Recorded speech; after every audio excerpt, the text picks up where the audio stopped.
This episode is brought to you by LifeLock. The holidays mean more travel, more shopping, more time online, and more personal info in places that could expose you to identity theft. That's why LifeLock monitors millions of data points every second. If your identity is stolen, their US-based restoration specialist will fix it, guaranteed or your money back.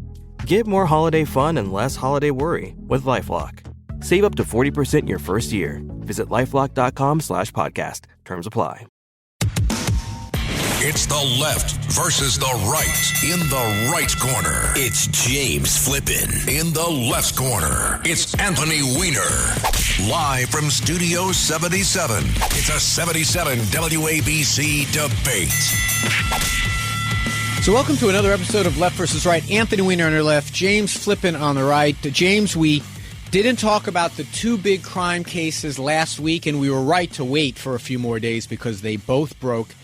They both broke in different ways. One, there was an arrest, and one, there was and I don't know how else to put it. I guess that Daniel Penny was cleared. He was cleared of all charges. It seems like the jury was leaning that way. It seems that even the prosecutors knew they were leaning that way when they took away the top count. So you've had plenty of time. We've all had plenty of time to think about it, talk about it.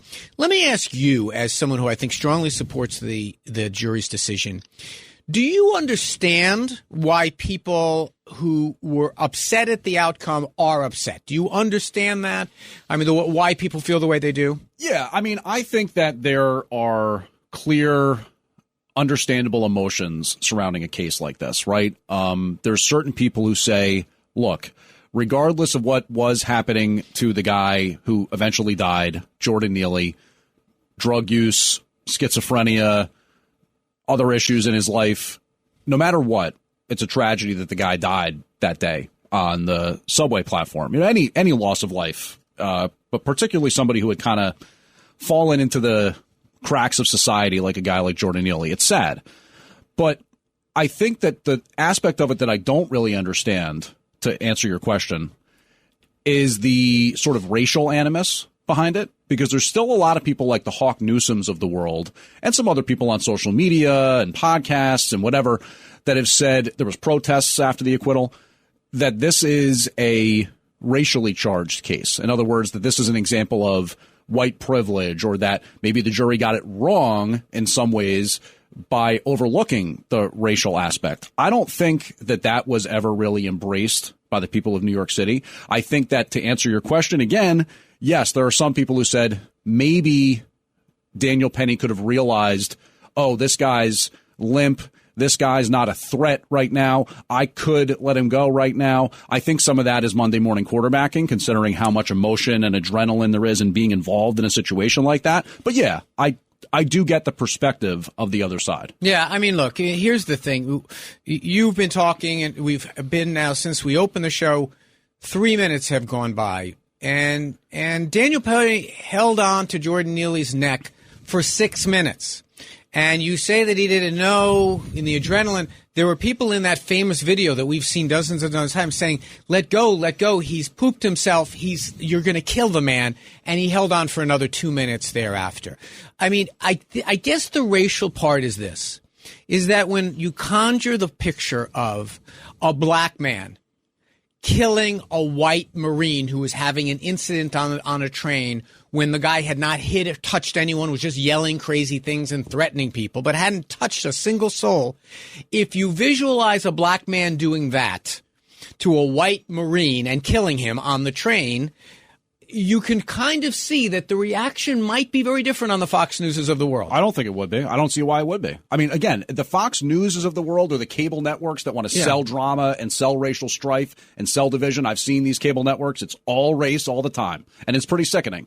But in this particular example, people who ride the New York City subway know there's no DEI requirements when it comes to being strung out on the subway. There's people who are Latino, people who are Asian, people who are white, people who are black, who are having problems with schizophrenia, drug use, dehydration, prolonged exposure to noise and light. Right, but you would agree that if we got into the habit of saying anyone that yelled something that sounded threatening, we're going to put them in a chokehold for 6 minutes until they're dead, that would not be a great city to live in.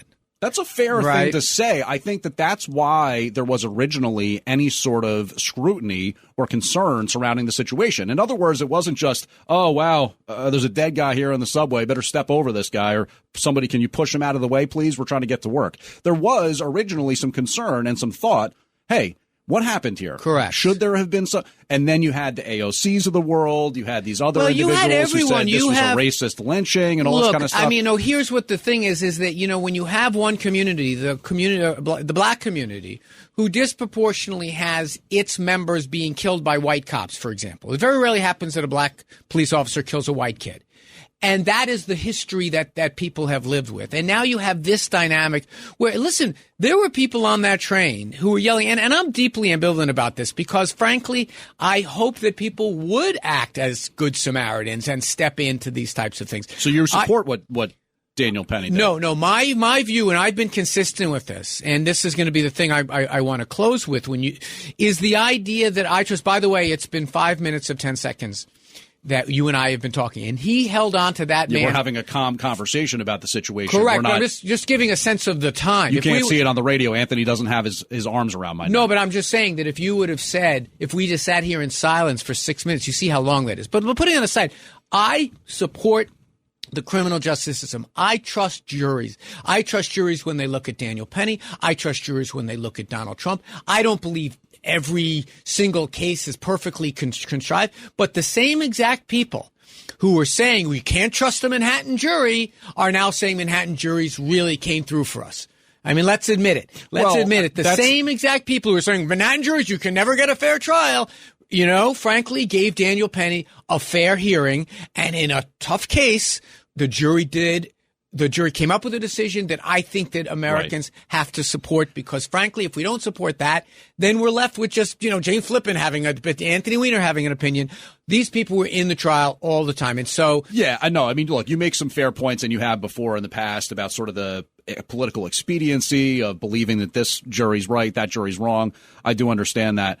But I just think that in this particular context, the majority of people who have ridden the subway, they understand that in that situation where a guy is saying, I'm going to kill somebody, that many people were deathly afraid of the circumstances. It's not just a normal interaction. I think it rose beyond that level. I think that's right, even though there was testimony in the trial from both sides. People that said, oh, my God, I think he was a big risk, and other people who were saying, I didn't think it was that much of a risk. I thought the guy was just losing his marbles. And there were that famous video that the jury watched 7 times, I think, where someone is standing over Daniel Penny and says, he's not moving. He's turning purple. He's pooping himself. You're going to kill the man. And he continued to hold him for another 2 minutes, including, by the way, his Marine training guy who trained him, who told him how to identify when you've stopped someone, when someone's no longer a threat, how to gauge when you've done enough. But again, I just want people who support this outcome to realize how many people in communities of color look at this and say, well, there you go. If you're gonna die, you definitely don't want to do it on film at the hands of a white guy because he's probably not going to go to jail for that. That is a feeling they have. To the extent that there's people out there who really truly believe that, I feel sorry for them that they're so disillusioned by the society within which they live. But in reality, Jordan Neely, sadly, was a schizophrenic drug user who was being out of control and resulted in his death. I hear you. I'll have the final word, and it'll be a gentle one. 2 white middle-class guys. We don't fully know the black experience. I think we should concede that. And since you have opened up the debate, I'll just say one last thing. You mentioned cops killing black Americans, white cops killing black Americans. It's important to put in percentages, context, and per capita. How many overall interactions are there between members of law enforcement and members of both race? Very few. I've always said this when people say the FBI is all corrupt or the NYPD is all corrupt. I always say that there are bad apples in every line of work. Well, that's true. But if you do have, just look at radio hosts. Exactly. So in another instance of a very interesting division about how people are responding to the news, they caught this guy Luigi Mangione. I was torn as this manhunt was going on. Is this guy a genius or is he just a run-of-the-mill buffoon who wants to get caught? It turns out he left a pretty good trail of evidence that got him caught. But I want to talk a little bit about the weird reaction going on in the country right now. I talked about this on my podcast where I said, let's put aside the Mangione thing, and I talked about the debate about national health care very separately. But maybe you can help me a little bit with it, or maybe I'm the person who should be, but first of all, Mangione and Daniel Penny, people are lumping them together in some weird way. They're nothing alike, the two cases. I know we like to make things seem like they're moments in time. They're nothing alike. It is, you can hold two thoughts at the same time. One is, this is an outrageous murder and they should throw the book at him. And two, he might have believed things that you agree with. But I don't believe you can merge those two things and say, since he has thoughts that you might agree with, therefore you can go digitally make a gun and hunt down someone in cold blood and kill them. I think we can agree with that. Anthony, this is what, every now and then you say things that I say, wow, I totally agree with Anthony Weiner. And it's nice to kind of have that moment of solidarity, even on a show like this. Let's get it out of our system. Our listeners do want that. It's done now. Now we can go back to But let me do it. But you're right, though. I mean, look, this is a situation where even if you have objections to aspects of the insurance industry, healthcare industry, capitalism, corporate America, all that, this is not how you answer debate in this country. And I think some of the way the political sphere has become so overheated in the last decade, let's say, and probably even further back than that, there are people who will justify almost anything as a means to an end. And we saw this at the same time when President-elect Trump was nearly assassinated in July. Most people on both sides of the political aisle said that's horrible. You should never try to kill somebody because you disagree with them politically, obviously. And then there was some other people who were like, oh, darn, they missed. Oh, man, look how close we came to being rid of this problem and all this kind of thing. I do think that sometimes there is a willingness with sort of the online discourse world that we live in to totally diminish the humanity behind people. That's fair. Forget that there's people behind this. This is Brian Thompson, a guy who had a family, who had kids. But let's not gloss over it too much. I have a saying that I live by is never read the comments. But I looked at the comments under the New York Times story about this guy, thousands of them.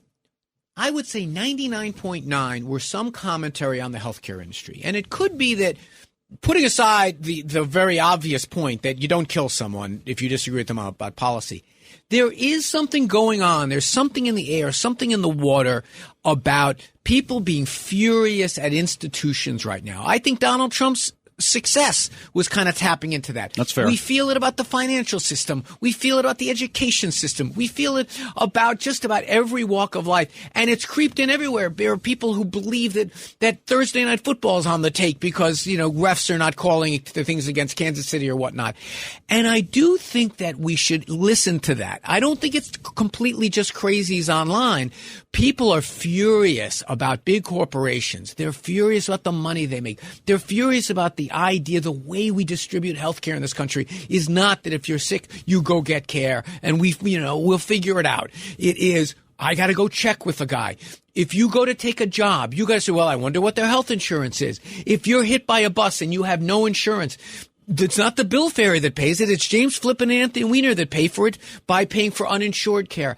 I was a big advocate for single payer national health care, that this should not be. It should be like the fire department. If you have a fire in your house, the fire department will come and put it out. Your neighbors don't get pissed off that they didn't have a fire also. We just assume that it's something that everyone is entitled to.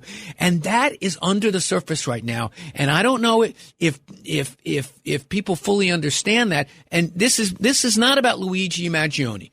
This is not about this murder. This, for a lot of people, was about, man, am I furious at the way things are. Yeah, look, I think there's two different things kind of happening at once, to reuse a phrase that you talked about earlier on the show, where Mangione, good-looking guy, in shape, dark hair, kind of a cult of personality type thing that's developing online, with they're selling mugs with his picture on it and all that kind of stuff. That obviously is a smaller portion of what you're referring to, which is potentially, depending on your perspective, some very legitimate anger, frustration, rage even, with aspects of the health care industry, it not being universal, how much money do you have and the profit-driven aspect of it. We've done some of that on this show, by the way, and talked about how it's complicated. But, yeah, I think more than anything, what I find myself thinking about is how do we get back to a place where there's some level of accountability, debate, discussion, willingness, and ability to say, I want to make myself heard on this issue.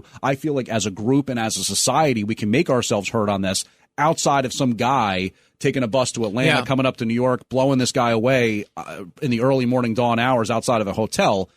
There's got to be some other way. No, I think that's right. But I also think it's a message to our leaders that you wonder, and this is going to sound counterintuitive, you wonder, Donald Trump taps into this at election time. He does. He's very good at kind of like being people's outrage. Well, he also seems so not part of the institution because he says the craziest thing that I think that people who want to express their outrage at institutional politics vote for him sometimes. Mm-hmm. We sometimes think, where people go issue A, issue B, and they add up which issues they agree with. Well, sometimes it's just this visceral sense. This guy's pissed off. He wants to break things. I'm going to vote for him.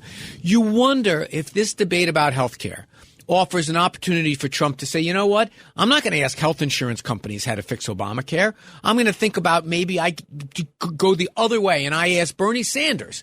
You've been successful at getting people pissed off. People forget when Bernie Sanders ran, he had a lot of these kind of libertarian bros who were his supporters also.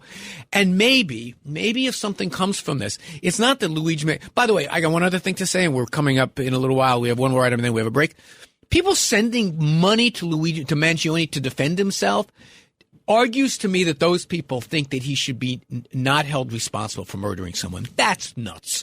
That is just nuts. I mean, no one is more anti-health insurance company than I am, but saying that I'm going to write a check to someone who's, by the way, his family's very wealthy, write a check to someone. I heard you on one of your news breaks say that he's raised a whole bunch of money online through these GoFundMes. Some of that's being shut down because GoFundMe has specific rules against allegations of violent crime and the raising of money. Yeah, see, again, that connects back to some of these people that I think it's all kind of a game for them online. Yeah. It's them expressing their opinion by donating money and what's $20 to them in terms of making a statement against the man and that kind of thing. But you raised some interesting ideas. Look, I think that President-elect Trump has been very clear.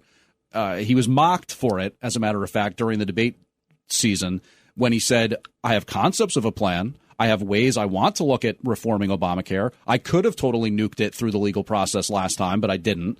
This is something that I want to see work well for the country. The concept of bringing in a Bernie Sanders, I think they've had like some flirtations in the media recently about drug prices or something like that. I can't exactly remember what. But yeah, I think if nothing else, working with a guy like RFK has shown Trump's got a willingness to listen to other perspectives about here's the things problem. like I mean, this. the problem is when he governs, or at least when he governed last time, he was basically he didn't have anything that he himself believed, so he turned the keys over to the insurance industry. Like, remember, when he ran for office last time, he says he's going to put a cap on prescription drug costs, and then he didn't do it, even though the Democrats had a bill to do just that.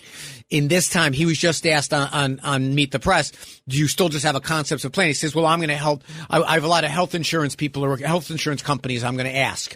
That's not the way to do it. The real way to do it is to ask anyone out there who has Medicare. They're pretty happy with it. And then you ask people like me who at age 60 has to find private insurance, and I've got to go to John and Margot Katz-MT to say, what's our health insurance plan? And someone who has across the street might have a different one. It's crazy. There is a reason people don't like their health insurance companies.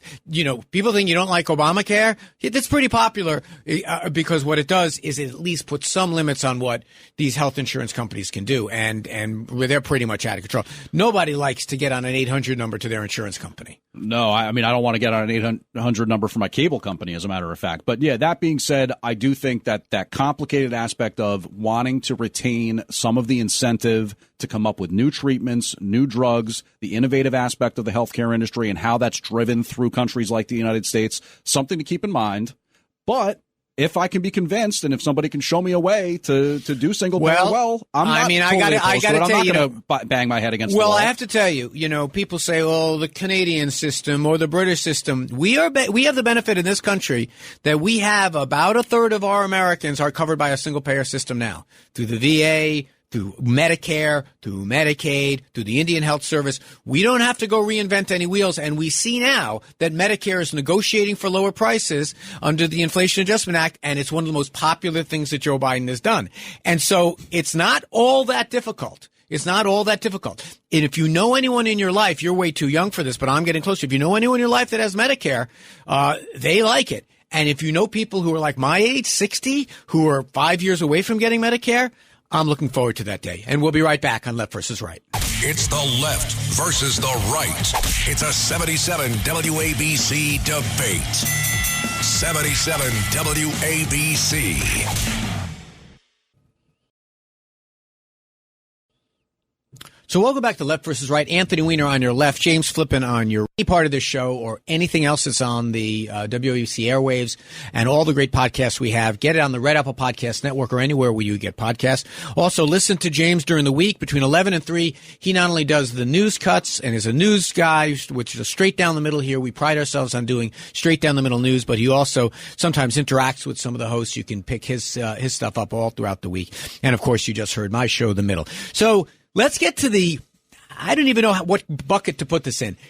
I'm going to say the biggest serious, non-serious issue of the week by far is that off the coast of New Jersey and maybe even Pennsylvania, there are drones in the sky. Before we start, since I said you're the news guy in this operation, catch us up what we know, what we don't know, and then I want to hear what your theory is about what's going on. Okay, so over the past week, we've had these increased sightings or repeated sightings of drones. There's been drones over Morristown, New Jersey, up and down the Jersey Shore, even over Staten Island. And then as recently as, I guess it would have been on either Thursday or Friday, you had Governor Phil Murphy basically saying, I'm trying to come up with answers here. I'm talking to the White House.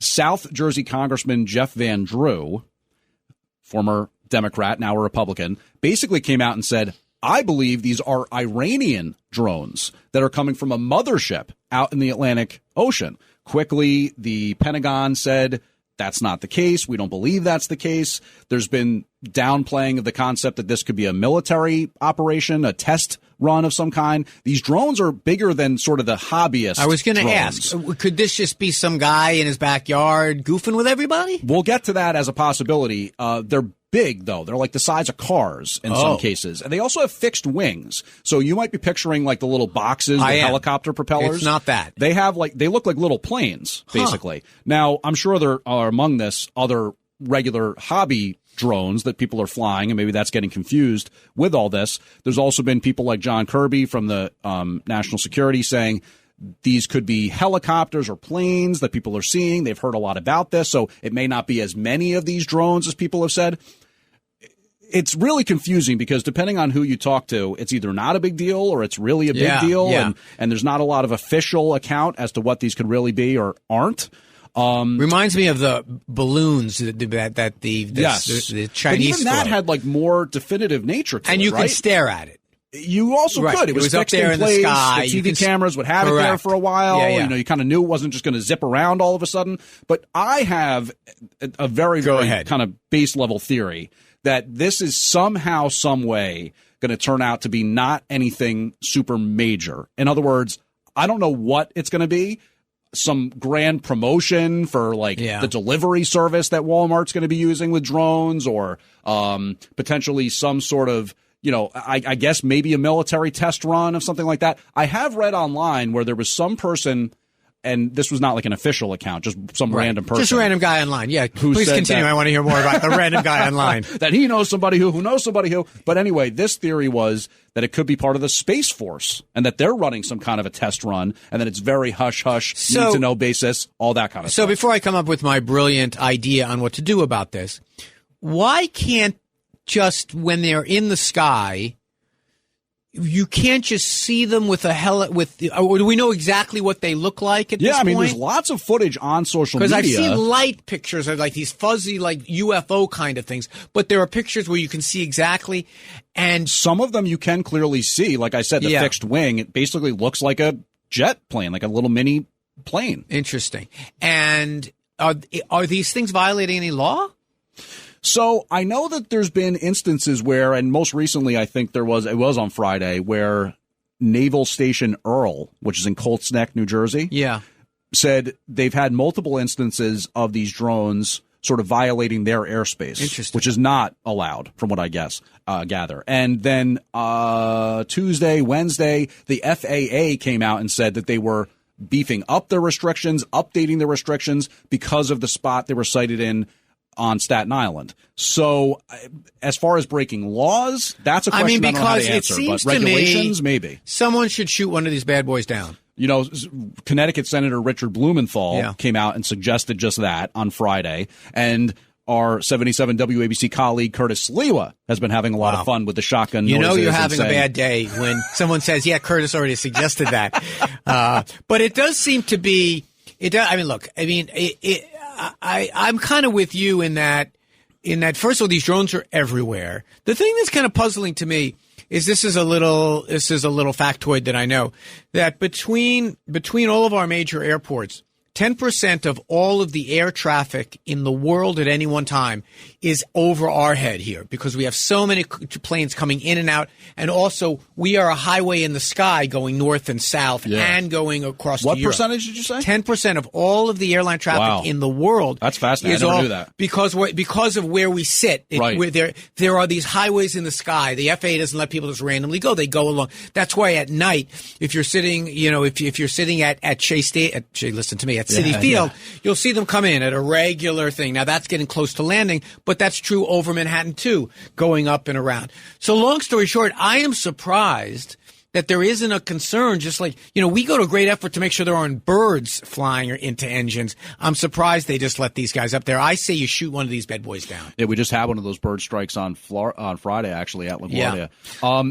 Look, I don't know enough about the functionality of firearms, I just know that what goes up must come down. I get worried about the concept of shooting up into the sky. That was one of the reasons why they said they didn't want to shoot down the balloon originally.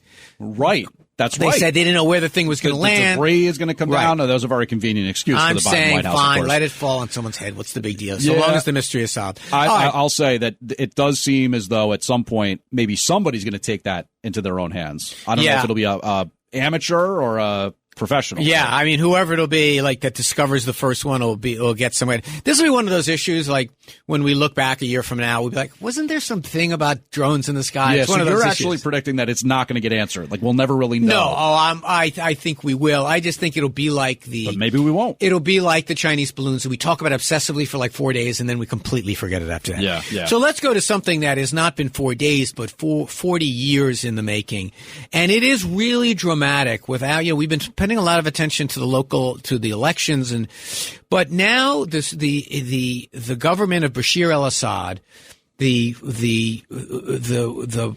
potentate that is run as a vicious tyrant, Syria has been one of the most oppressive people imaginable. Used gas on his own people.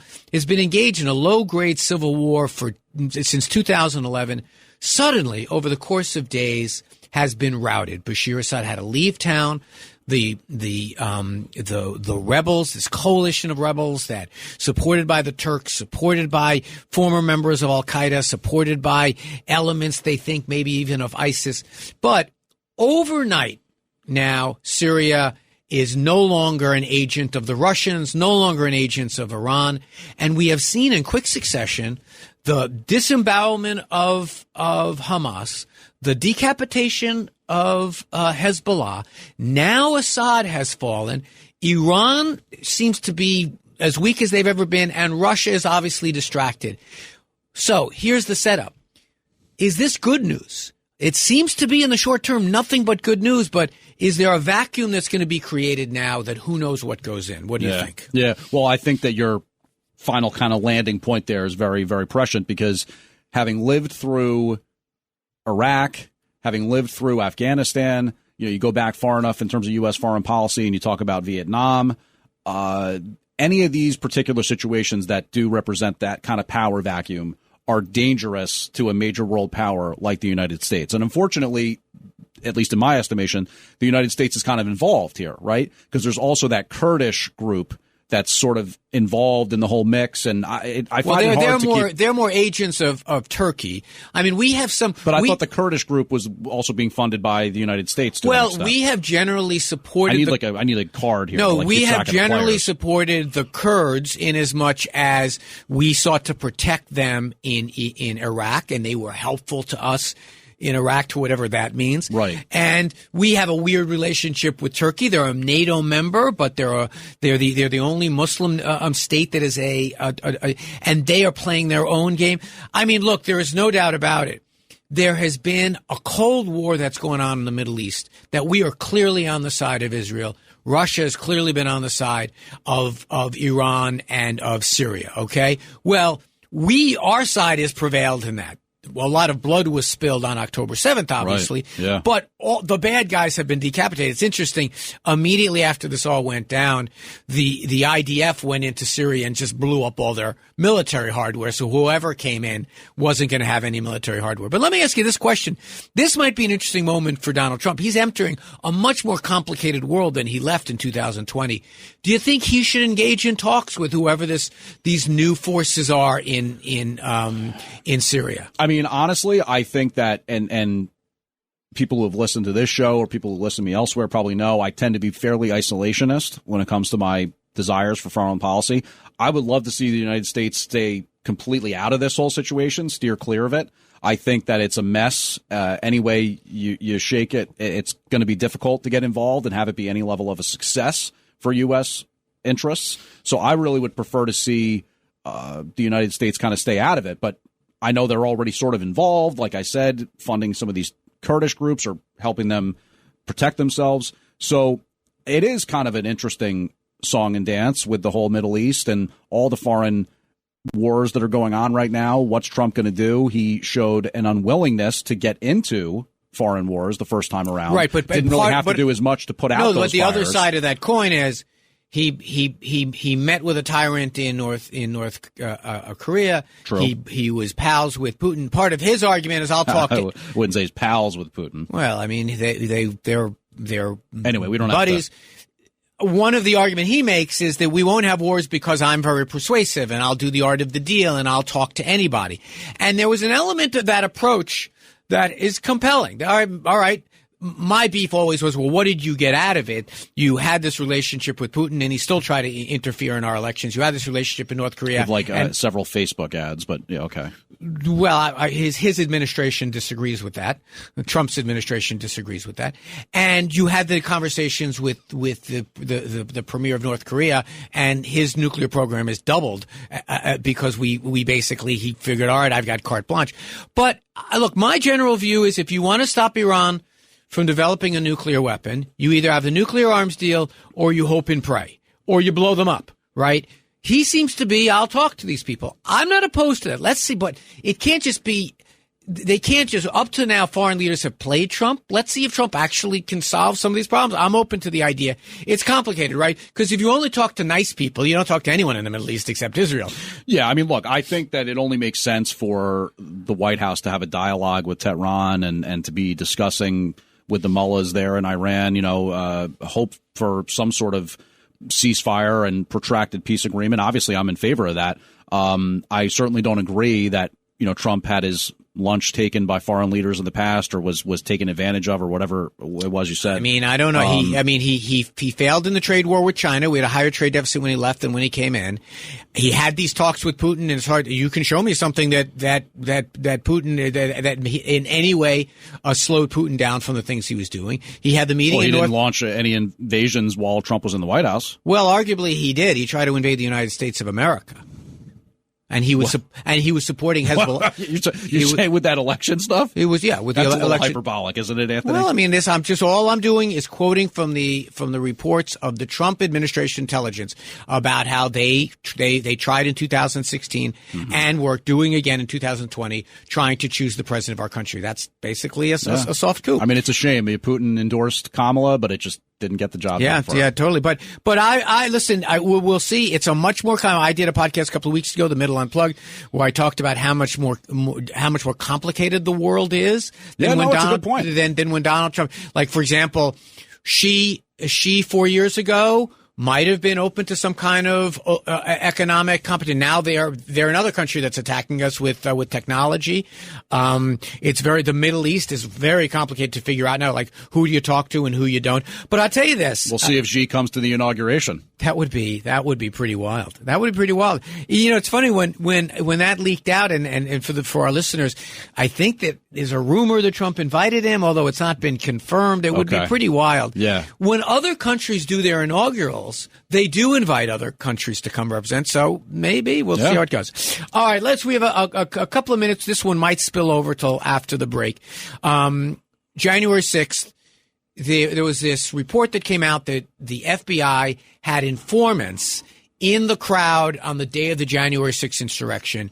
You think that's a big deal. I think it's kind of obvious that they would, but go ahead, explain why you think that's a big deal. Oh, it's a massive deal. I mean, basically at this point, you have to say, why would we believe anything from the government concerning January 6th? What do we have? What basis do we have to trust them or believe them that they're being transparent? I mean, the Unselect Committee spent untold hours and dollars supposedly investigating this whole situation. Did we ever hear anything about FBI informants in the crowd back then? By the way, the Proud Boys... Did we ever hear anything about the involvement of the federal government in this so-called insurrection? Yes, the Proud Boys, when they were on trial, all testified that they were FBI informants and therefore should not be held accountable.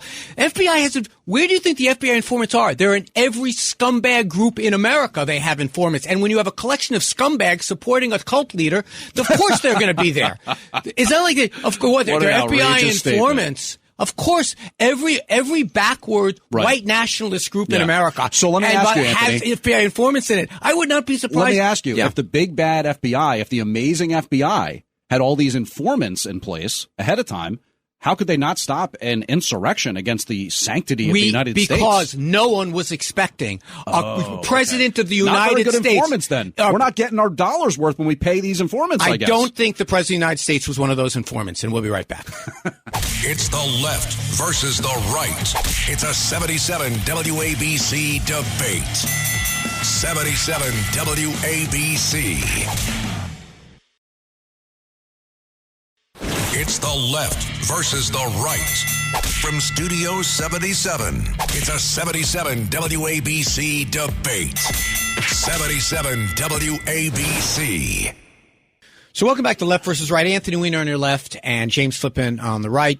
Be sure to catch this. If you're missing it live on Saturday, be sure to catch it as a podcast. And one other thing, you can also see us on YouTube and some TikToks. So long as TikTok still exists. So, some big news that we are not going to argue about. Unless we argue about the macroeconomics of not having a salary cap. Juan Soto is going to sign with the Mets, and doesn't only sign with the Mets, but signs with the Mets after coming from the Yankees. This is a complete flip of the A-Rod script. This is just unabridged good news. Any qualms at all about the rising salaries in baseball or anything like that? I'll say, and any Yankees fans in the audience, I told you so. Yep, you did. Because for years, I had said a salary cap would be good for Major League Baseball. And look, I love baseball as a sport. I think it's the best sport. I do think Major League Baseball has got a lot of issues, but forget all that. Right now, I'm excited about Juan Soto. I'm excited about the changing of the narrative. Look, I remember very well several years ago, I was covering the tree lighting, so it was this time of year, and the word broke that Steve Cohen was going to be buying the Mets. And for years, all I said was, it's going to be nothing but pain and misery so long as the Wilpons own the team, because they ran it like a mid-market team. And look, the ticket prices weren't any cheaper, the parking wasn't any cheaper, the hot dogs weren't any cheaper, the cable TV wasn't any cheaper, the cost of living wasn't any cheaper around New York City. But the Mets were sort of run like a second-rate franchise. That's totally changed. Juan Soto being in place is a major conversation and just, fortune changer. And I couldn't be more excited to watch him in the middle of the order. Hey, listen, I am the same way. We're not a sports radio station, but you listen to people argue about is he overpaid? Is he underpaid? It ain't my money. Yeah. I don't care what you pay. And listen, I'm a sucker. I get fired up for these free agents. I was on the Cespedes bandwagon. I was like, okay. So, and just this, one of the great things about sports, I know this is a different era. Players move around. People sometimes consider that a vice of the sport. I think it makes it more fun. You never know. And also, the fact that it was between the Yankees and the Mets, if it was between the Dodgers and the Mets, I'd still be happy. But the fact that now Yankee fans are talking about second-rate players and who they are going to get, the satisfaction that comes with that. Good for him. So there'll be a time in the year 2041 we'll be paying Bonilla, we'll be paying Soto, but in both cases it won't be our money. It'll be some rich hedge funds money. Absolutely right. And look, if Soto is a barely batting 275 with 15 home runs, veteran presence as DH at 838, I'll deal with it. Whatever it is. All right, next up, so we've had a little bit of politics nationally and then some politics very, very locally around my house. Let's get to the national stuff first. Jerry Nadler, old as the hills, maybe lost something off his fastball. He stepped down as chairman of the Judiciary Committee. Jamie Raskin from Maryland stepped up. A lot of people said it was about time. But interestingly, another change is being contemplated with this guy called Jerry Connolly. He was in Congress when I was there. He's next in line on the Oversight Committee. But a young woman, let me see what the paper here says. I only have 3 letters. AOC is running against him. And that would be interesting enough. But Nancy Pelosi, the lioness of the House, the most progressive liberal person, is not supporting AOC. In fact, she's actively making calls against.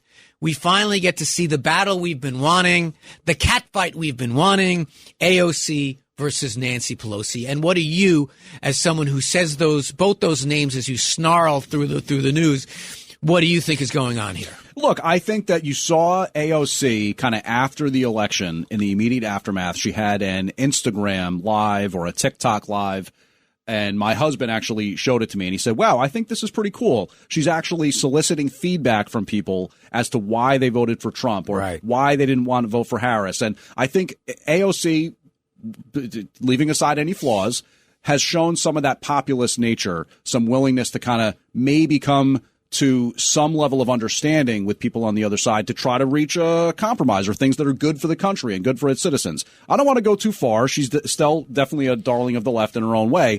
But Pelosi is the ultimate politician, a woman who understands that there's certain ways in which Washington, D.C. moves and how things happen here. And you shouldn't upset the apple cart, and you got the pecking order and this, that, the other. So I think it's kind of some of the stuff you alluded to earlier in the show when you said, look, Bernie Sanders is a guy who might be willing to talk to Trump about ways the healthcare industry can change. And this AOC, I think, is the new wave, so to speak. Pelosi, obviously the old guard, but she's also looking at it as there's a way we do things here. Yeah, I think you put your finger pretty close to the mark in that AOC in the last 6 months or so has shown that she's much more of a team player. But remember, when people talk about the squad, those are not people that are lawmaking.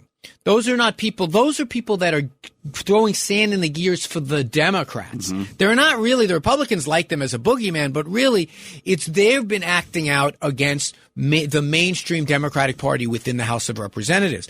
AOC is the voice, the antithesis, the poster person, not antithesis, the poster person for the squad.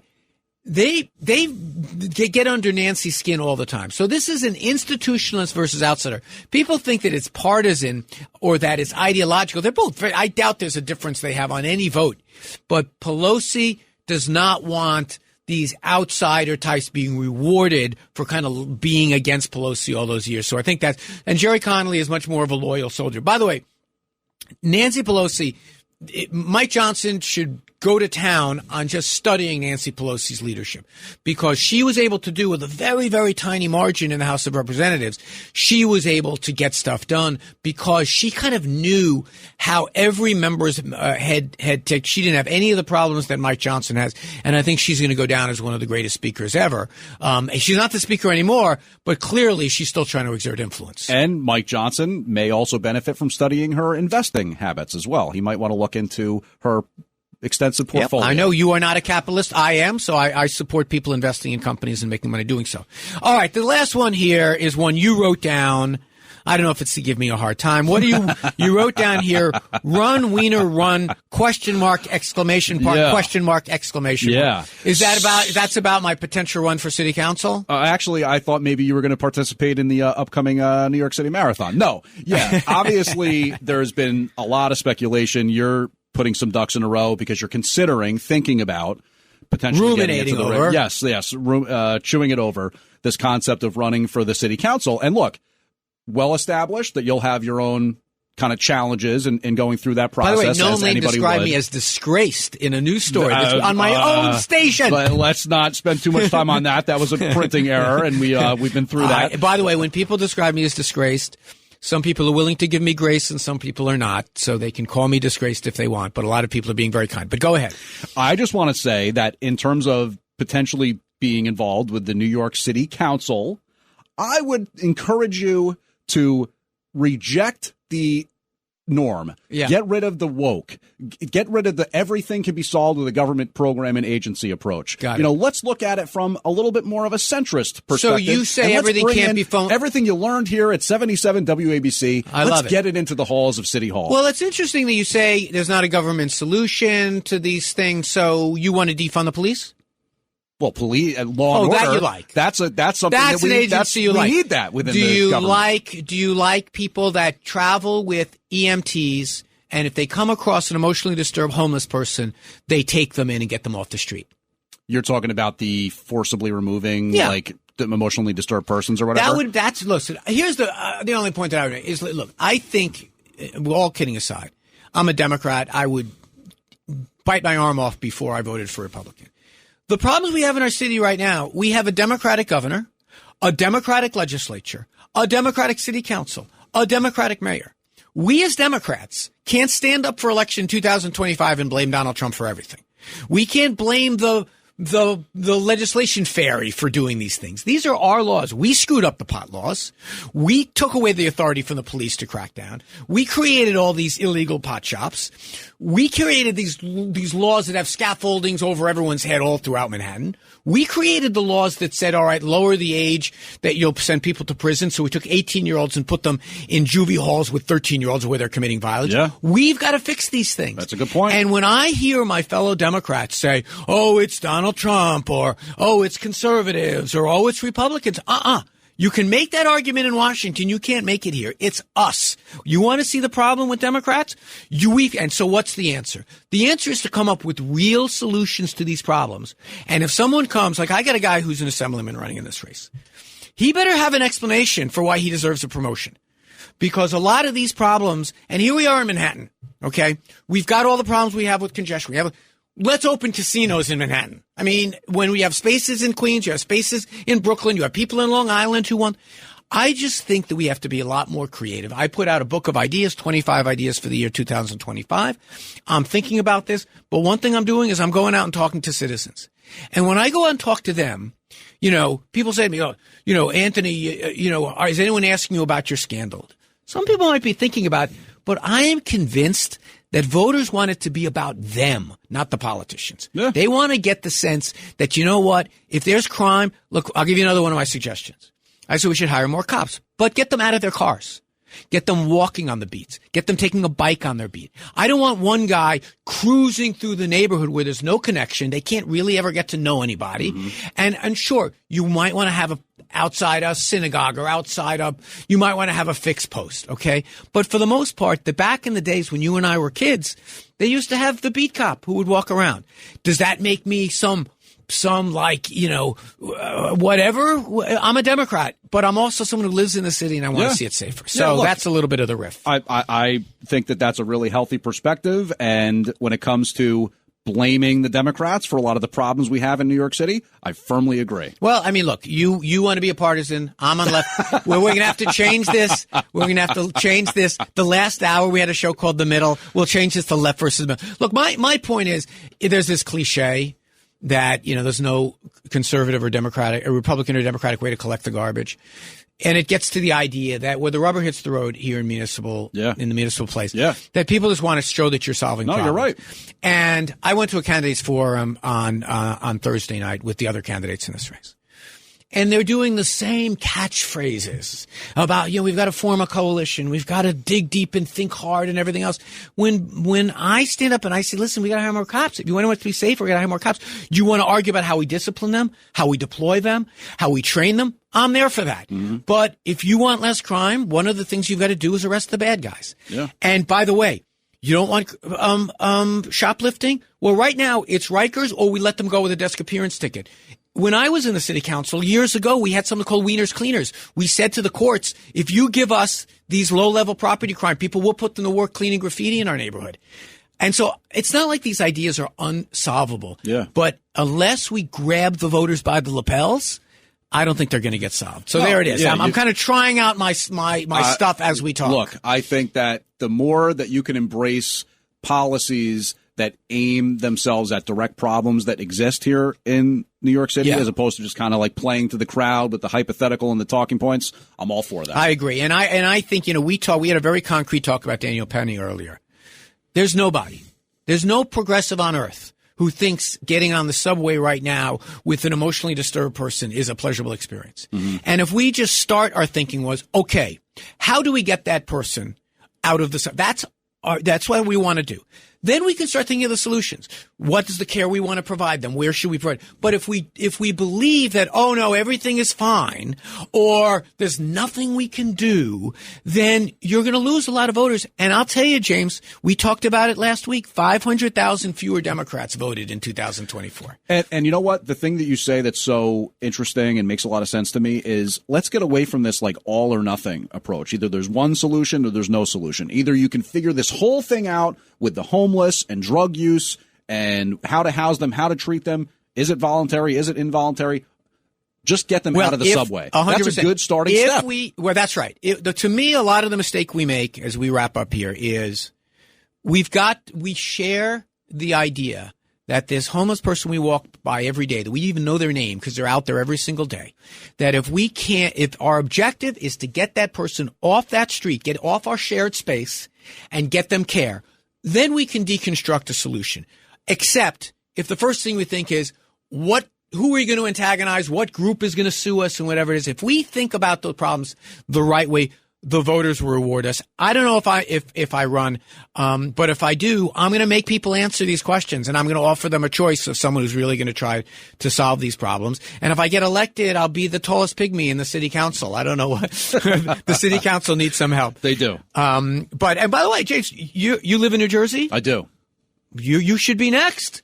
Flippin' for council or whatever. Flipping for a freeholder. Exactly. I'll listen. If my thing doesn't work out, we'll have me and Curtis Lee. By the way, can you imagine Curtis Lee on one side of City Hall and me on the other side of City Hall? I would love that. I personally would feel as though I had pretty good access to City Hall. If that would be case. A testament to WABC Radio if that wound up happening. It's been great having you along, James. Thank you for another excellent show. If you missed any of it, get it as a podcast.